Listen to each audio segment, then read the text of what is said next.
नमो नमः। भवतां सर्वेषां स्वागतम्। आप सभी विद्यार्थियों का संस्कृत कक्षा में बहुत बहुत स्वागत है।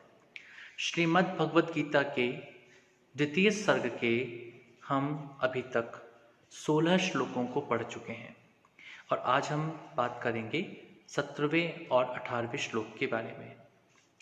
17वां श्लोक जिसमें श्री कृष्ण अर्जुन को उपदेश देते हुए कहते हैं, अविनाशी तु तद्विद्धि येन सर्वम इदम ततम विनाशमव्ययस्यास्य न कश्चित कर्तुम अर्हति। यदि इसको हम लय में बोलने का प्रयास करें तो हमें पता है कि इसमें अनुष्टुप छंद है और अनुष्टुप छंद की लय के अनुसार थोड़ा सा बोलने की कोशिश करें तो इसको इस प्रकार से बोलेंगे, अविनाशी तु तद्विद्धि येन सर्वम इदम ततम विनाशमव्ययस्यास्य न कश्चित कर्तुमर्हति। यहाँ पर जो श्री कृष्ण हैं वे अर्जुन को सत और असत वस्तु के स्वरूप का निरूपण करने का प्रयास कर रहे हैं। और इससे पिछले श्लोक में हमने पढ़ा था कि ना सतो विद्यते भावो ना भावो विद्यते सतः, अर्थात जो सत्य है उसका अभाव नहीं हो सकता और जो असत्य है वो उसका भाव नहीं हो सकता। अर्थात जो नहीं है वो कभी नहीं हो सकता और जो है उसका अभाव नहीं हो सकता। जो है वो हमेशा विद्यमान रहेगा और जो नहीं है वो कभी उत्पन्न नहीं हो सकता। इस तरह की बात को यहाँ पर सूक्ष्म विवेचन के रूप में सत्य और असत्य का विवेक विचार बताने का प्रयास किया श्री कृष्ण ने अर्जुन को।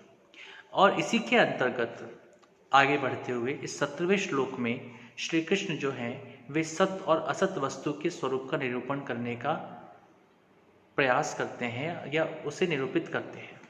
और इससे निरूपित करते हुए श्री कृष्ण कहते हैं, अविनाशी तु तद्विद्धि, इसका अन्वय करेंगे, अविनाशी तु तद्विद्धि येन इदं सर्वं ततम अस्य अव्ययस्य विनाशम कर्तुम कश्चित न अर्हति। अविनाशी अर्थात जिसका नाश नहीं हो सकता हो, अर्थात नाश रहित, तू तो तत् उसको विद्धि जानो, येन जिसके द्वारा, तृतीयांत प्रयोग है, इदम यह सर्वम संपूर्ण जगत ततम, ततम शब्द जो है उसमें तन धातु में त प्रत्यय का प्रयोग किया गया है और उसका अर्थ होगा व्याप्त किया गया है, उसे आवृत किया गया है, उसका विस्तृत विस्तार प्रदान किया गया है। यतो ही अस्य इस अव्ययस्य अविनाशी का विनाशम विनाश कर्तुम करने के लिए कश्चित न अर्हति, कश्चित अर्थात कोई, न अर्हति समर्थ नहीं हो सकता है। तो यहाँ पर इस श्लोक में कुछ बातें स्पष्ट करने का प्रयास किया गया और उस सत्य और असत्य के विचार को ही और अधिक प्रतिपुष्ट करने का प्रयास यहाँ पर किया जा रहा है। और इसी के अंतर्गत श्री कृष्ण के यह वचन जिसमें उन्होंने कहा है कि जो अविनाशी है अर्थात जिसको नष्ट नहीं किया जा सकता उसे, उसके द्वारा ही यह संपूर्ण जगत व्याप्त है। और यह जो अविनाशी है जिसको नष्ट नहीं किया जा सकता उसका विनाश करने में कोई समर्थ है भी नहीं। अर्थात आत्मा जो है वह अविनाशी है, परमात्मा जो है वह अविनाशी तत्व है और ये परमात्मा और आत्मा जो है ये अविनाशी हैं। इस कारण से इन अविनाशी अनश्वर का कभी भी कोई नाश नहीं कर सकता। लेकिन जो ये शरीर हैं, ये अन्य वस्तुएं हैं, ये तो नष्ट होती रहती हैं, ये अपने स्वरूप में बदलाव करती रहती हैं, इनका स्वरूप बदलता रहता है। तो इनके बदलाव की चिंता नहीं करनी चाहिए। यदि हमें चिंता करनी है, यदि हमें विचार करना भी है तो हमें विचार उसी चीज़ के बारे में करना चाहिए जो कि अनश्वर है, जो सर्वदा विद्यमान रहने वाली है और उसका कभी कोई नाश कर नहीं सकता। इसलिए हमें उसके बारे में चिंतित होने की आवश्यकता भी नहीं है। इसी में पूर्णमतः पूर्णमिदं पूर्णात् पूर्णमुदच्यते पूर्णस्य पूर्णमादाय पूर्णमेवावशिष्यते। यह जो मंत्र है, इस मंत्र के भाव को ही इस श्लोक के माध्यम से गीता में एक प्रकार से उसको बदलते स्वरूप के साथ और थोड़ा और एक शिष्य को किस प्रकार से समझाना चाहिए वैसा समझाने का प्रयास इस श्लोक के माध्यम से किया गया है। और हम देख रहे हैं कि पूर्णमदः पूर्णमिदम, अर्थात यह भी पूर्ण है, वह भी पूर्ण है। पूर्णात् पूर्णम उदच्यते, और पूर्ण से पूर्ण ही निकलता है। पूर्णस्य पूर्णमादाय, यदि पूर्ण में से पूर्ण भी ले लिया जाए तब भी पूर्णम एवावशिष्यते, पूर्ण ही अवशिष्ट रहता है। तो वह तो आत्मा और परमात्मा जो तत्व है, वह जो सृष्टि का मूल तत्व है, वह तो पूर्ण है। उसमें से कभी किसी की हानि या किसी की कमी होना संभव है ही नहीं। तो इस कारण से जिसमें कोई हानि नहीं हो सकती, जिसका कोई नुकसान नहीं हो सकता, जिसमें कोई क्षय नहीं हो सकता, उसके बारे में हमें चिंतित होने की आवश्यकता भी नहीं है। इसी प्रकार की बात कहने का प्रयास कर रहे हैं श्री कृष्ण उस अर्जुन को। इसके बाद अग्रिम श्लोक जो है 18वां श्लोक, उसमें कहा गया है अंतवंत इमे देहा नित्यस्योक्ता शरीरिणः अनाशिनो अप्रमेयस्य तस्मात् युध्यस्व भारत। छंद अनुष्टुप ही है और अनुष्टुप छंद होने के कारण से इसकी जो राग या लय है उसको हम इस प्रकार से बोल सकते हैं, अंतवंत इमे देहा नित्यस्योक्ता शरीरिणः अनाशिनो अप्रमेयस्य। अब यहाँ पर अवग्रह का प्रयोग है।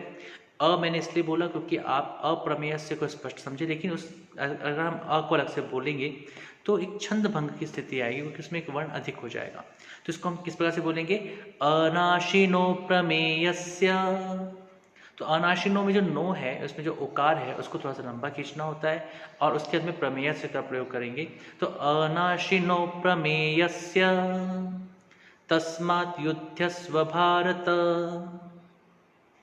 तो यहाँ पर इस श्लोक में आकर के कृष्ण जो हैं वो अर्जुन को कहते हैं युद्धस्व भारत, हे भारत युद्धस्व, तुम युद्ध करो। इसका अन्वय इस प्रकार से है, अनाशिनः अप्रमेयस्य नित्यस्य शरीरिणः इमे देहाः अंतवन्तः उक्ताः तस्मात् भारत युध्यस्व। अनाशिनः अर्थात जो नाश रहित है, अप्रमेयस्य अर्थात जो अप्रमेय है, नित्यस्य जो नित्य है, हमेशा विद्यमान रहने वाली है, ऐसे शरीरिणः, ऐसे शरीरी। शरीर शब्द जो होता है वह शरीर को धारण करने वाले, जो शरीर में विद्यमान है, शरीर में जो निवास करता है उसके लिए प्रयोग होता है। तो शरीरी अर्थात जीवात्मा, इसी को देही भी बोलते हैं। तो शरीरिण्या यानी जीवात्मा का, इमे यह देहा, ये जो देह है, ये जो शरीर है, अर्थात जीवात्मा तो कैसी है, अनाशी है अर्थात जिसका नाश नहीं हो सकता, अप्रमेय है जिसको कोई माप नहीं सकते, नित्यस्य है अर्थात जो नित्य है, नित्य विद्यमान रहने वाली है। ऐसी जीवात्मा के ये जो शरीर हैं ये कैसे हैं, ये शरीर अंतवंतः, इनका नाश होता है, अंतवंत है अर्थात इनका अंत होता ही है। उक्ताः, इनको इस प्रकार से कहा गया है। तस्मात्, इसलिए, भारत, हे भारतवंशी अर्जुन, युध्यस्व, तुम युद्ध करो।